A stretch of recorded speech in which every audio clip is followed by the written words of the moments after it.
일단 수사에서 필수 불가결한 절차 중에 하나가 압수와 수색이니까 시험에 상대적으로 나오는데 첫 번째 출제 포인트는 압수의 종류입니다. 여러분 교과서 101페이지인가요? 거기 보시면 압수의 종류 나와 있죠. 압류, 영치, 제출 명령 세 가지가 있다는 거 알아두시고 영장이 필요한 건 뭐예요? 압류입니다. 압류. 영치하고 제출 명령 영장 필요 없는데 그 중에 제일 중요한 게 영치입니다. 영치. 영치가 뭔지 알아두셔야 됩니다. 유류물과 임의제출물을 점유하는 경우를 영치라고 합니다. 임의제출은 뭐야? 강제로 뺏는 게 아니고 동의받아서 제출해 주시겠습니까? 해서 받는다는 거죠. 그래서 유류물과 임의제출물을 점유하는 경우는 압수에 해당하나 안 하나가 시험에 나와 있죠. 핵심 체크 1번 유류물과 임의제출물을 점유하는 경우는 압수에 포함되지 않는다. X. 왜? 압수에 포함된다고. 왜? 영치니까. 영치는 압수의 한 종류니까. 그 얘기고 제출명령은 법원이라고 되어 있잖아요. 법원만 할 수 있다는 뜻입니다. 수사기관은 제출명령 할 수 없다. 그 다음에 우리는 절차가 나온다고 했는데 자 거기 4번에 절차 보면 사법경찰관이 신청하고 검사가 청구하고 판사가 발부한 영장을 가지고 가야 된다. 그래서 영장 제시를 보십시오. 당해 처분을 받은 자에게 반드시 영장을 제시해야 됩니다. 당해 처분을 받은 자에게 영장을 제시했을 때는 참여인에게 제시해야 되는데 보충이 중요하죠. 아까 우리가 구속할 때는 긴급집행 인정됐잖아. 영장은 발부됐는데 영장을 안 가지고 갔어. 급해. 일단 구속부터 시킬 수 있잖아요. 그죠? 그런데 압수수색에는 그런 게 없습니다. 영장 미소시 제도 긴급 집행은 인정되지 않는다. 그게 핵심입니다. 그 다음에 영장 집행은 검사에 지휘하여 사법경찰관이 집행하고요. 검사, 피해자 또는 변호인은 압수영장의 집행에 참여할 수 있습니다. 시험에 자주 나왔던 게 피해자는 압수수색 영장의 집행에 참여할 수 없다. X. 그런 식으로 나왔다. 그 다음 페이지를 보십시오. 그 다음 페이지 보시면 압수 조서 압수 목록인데 여기서 옛날에 참 많이 나왔습니다.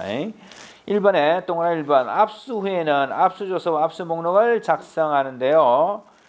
2번을 알아두십시오. 조경 목특입니다. 압수 조서에는 압수 경위를 조서에는 경위를 목록에는 특징을 구체적으로 기재한다. 조경, 목특 이렇게 구별을 해서 알아두셔야 돼요. 조경, 목특. 그 다음에 수색을 했을 때는 수색조서를 작성해야 하는데 그 다음 주문이 중요합니다. 압수와 수색을 동시에 한 경우에는 수색조서로 압수조서를 대신합니다. 그거 보시면 되고요. 형소법에서 다 배우신 거니까요. 그 다음에 4번에 압수조서는 물건을 수색하지 않고 압수한 경우에 작성하는 서류로 압수물이 없을 때는 작성하지 않습니다. 압수수색 동시에 했을 때는 수색조서로 압수수색을 대신할 수 있으니까. 압수조서는 점거물 또는 몰수한 것으로 생각되는 물건을 수색하지 않고 압수한 경우에 작성하는 서류다. 그 다음에 5번이 중요하죠. 황진신검의 압수의 취지를 기재하여 압수조서에 가름할 수 있습니다. 황진신검. 황이 뭐야? 실황조사서. 신문조서. 진술조서입니다. 진술서 하시면 틀립니다. 핵심책 1번처럼. 진술서가 아니고 진술조서. 그 다음에 황진, 피해자 신문조서. 뭐야? 검증조서. 황진신검의 압수의 취지를 기재하여 압수조서에 가름할 수 있다. 거기 진은 진술조서지 진술서 하시면 안 됩니다. 그 다음에 압수조서에 가름할 수 있다는 것은 뭐예요? 별도로 압수조서를 작성 안 한다는 얘기입니다. 핵심 체크 2번. 피해자 신문조서를 작성하던 중 제출된 압수물에 대해서는 피해자 신문조서에 그 내용을 기재하고 자 별도로 압수조서를 작성해야 한다. X. 압수조서에 가름할 수 있다. 즉 별도로 작성하지 않는다. 그 다음에 3번도 알아두셔야 됩니다. 피해자 신문조서에 압수 취지를 기재하여 압수조서에 가름할 수 있으나 목록은 작성해야 됩니다. 그래서 압수조서는 따로 작성 안 하더라도 목록은 작성해야 하고요. 4번 소유권 포기 의사표시가 있을 경우 소유권 포기서를 제출받아 압수조서에 첨부하고 압수 목록에도 기재하도록 합니다. 그 다음에 압수 제일 마지막에 수색 증명서에서 2번 알아두십시오. 압수물이 없을 때는 그 취지의 수색증명서를 교부합니다. 그 정도. 형소법으로 정리하시면 나중에 안 받아도 있고. 그 다음에 압수수색 구체적 요령 및 주의사항에서 니은 압수수색의 목적은 실시자 전원이 명확하게 숙지합니다. 간부만이 숙지한다. 보안 유지를 위해서. 거짓말. 동그라미 2번 주의사항에서 기업 압수수색 또는 검증을 함에 있어서 수사상 특히 필요가 있을 때는 피의자 기타 관계자를 참여하게 하여야 합니다. 맞는 지문으로 자주 나왔고, 그 다음에 디귿 현재 수사인 사건과 별건 다른 사건의 증거를 발견한 경우에는 압수의 대상이 되지 않아요. 즉 별건 다른 사건의 증거를 발견했을 때는 소유자 등의 임의 제출을 받거나 별도의 압수수색 영장이 있어야만 압수할 수 있고 현장에서 영장 없이 압수할 수는 없어요. 예를 들면 홍길동이가 상습 절도 범죄에 관련해 가지고 이 압수를 하는데 다른 사건의 증거가 발견됐더라. 그거는 좀 제출해 주시겠습니까? 이렇게 받든지 아니면 별도의 압수수색 영장이 있어야 된다는 건데 이거하고 구별할 것이 핵심 체크예요.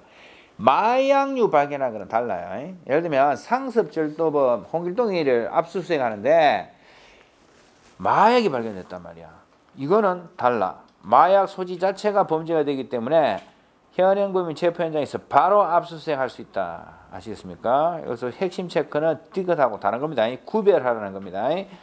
별건의 증거를 발견한 경우하고 다른 사건 그거하고 마약류 발견하고 다르다는 얘기야. 마약은 바로 현장에서 압수할 수 있다. 그 다음 페이지를 보십시오. 압수수색의 제한입니다. 여기서 이제 과거에 좀 많이 나왔는데 그 페이지에서 제일 중요한 거는 야간 집행 제한입니다.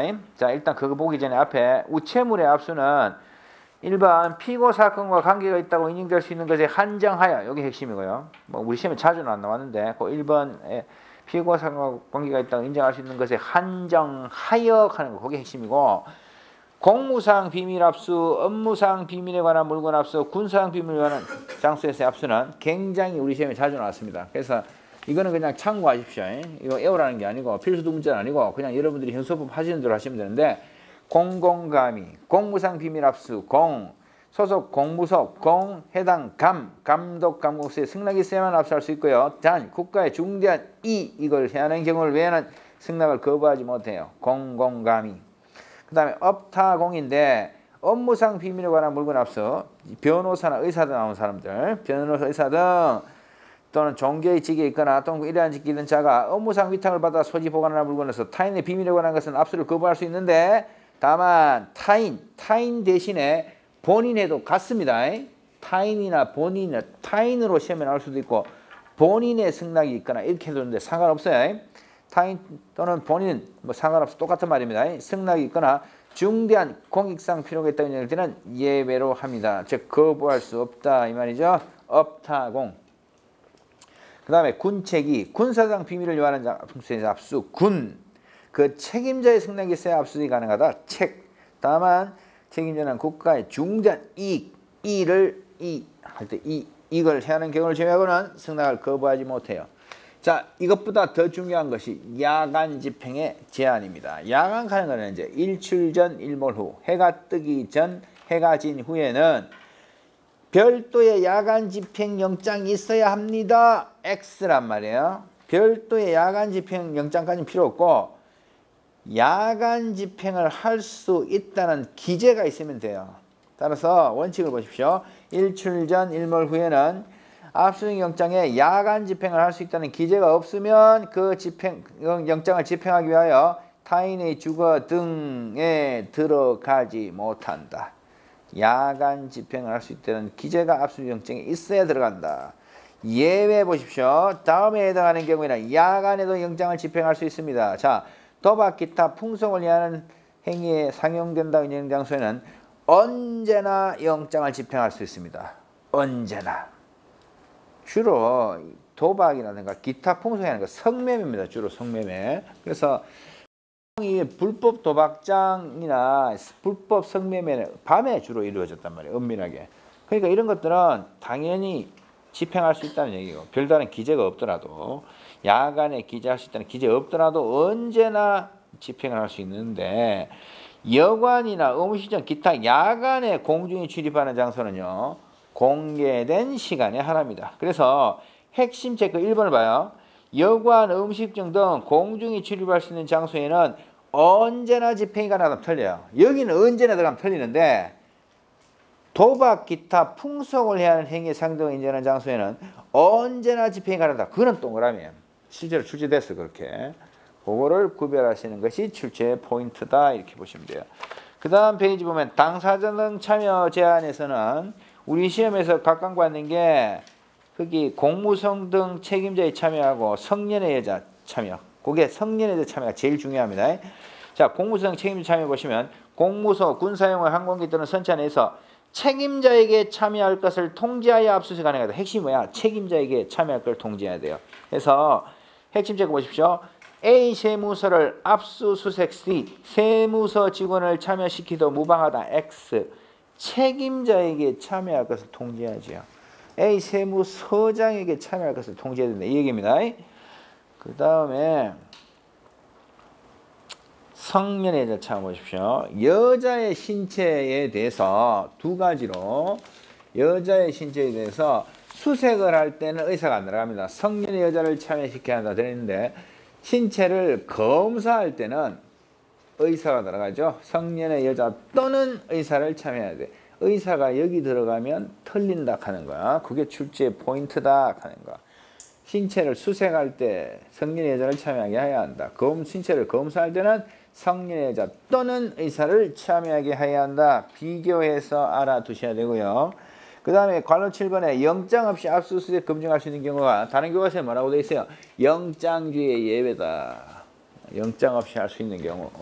영장주의 예외. 우리보다는 형사소송법에서 더 중요한 내용입니다. 동그라미 1번에 체포 구성 목적의 피해자 수색에서 의 보십시오. 검사 또는 사법경찰관은 체포하거나 구속영장에 의하여 피해자를 구속하는 경우 필요한 때는 영장 없이는 타인의 주거 등등에 피해서 피해자를 수색할 수 있다. 좀 더 자세히 예를 들어봐라. 핵심 체크.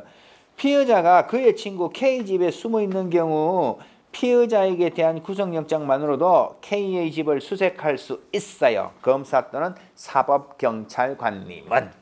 그거 기억하시면 되고, 시기. 피해자의 소재 발견이 목적이기 때문에 수색은 반드시 체포 전에 이루어져야 되고요. 사인, 일반인은 안 돼. 일반인은 남의 집에 못 들어가. 현행범인 체포를 위해서일지라도 사인은 타인의 주거를 수색할 수 없다. 왜? 당연한 거 아니야. 생각해봐. 여러분들 집에서 열심히 시부들끼리 TV 보면서 막 통강 먹고 있어요. 여름엔 치맥이 최고지 하면서 막 이렇게 프로야구 보면서 막고 있는데 갑자기 도둑놈 잡아라 하더니 어떤 사람이 신발 신고 딱 들어와서 현행범인이 있는데 찾아야 되겠어요. 말이 안 되잖아. 그죠? 그래서 사인은 현행범 체포를 위해서일지라도 사인은 타인의 주거를 수색할 수 없습니다. 그 다음에 사후영장은 불필요합니다. 이거는 이제 물건을 뺏는 게 아니고 그냥 단순히 수색하는 거기 때문에 사후영장 불필요.